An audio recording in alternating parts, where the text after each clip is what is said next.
بسم الله الرحمن الرحيم والشمس وضحاها والقمر إذا تلاها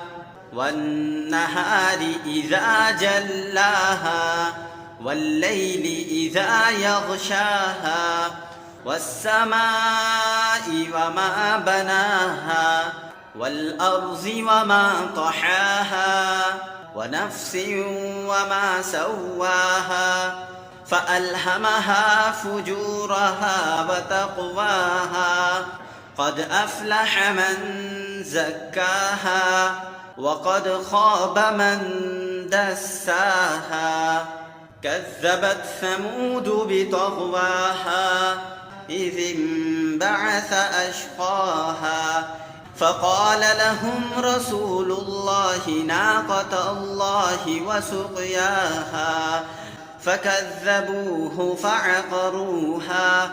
فدمدم عليهم ربهم بذنبهم فسواها ولا يخاف عقباها.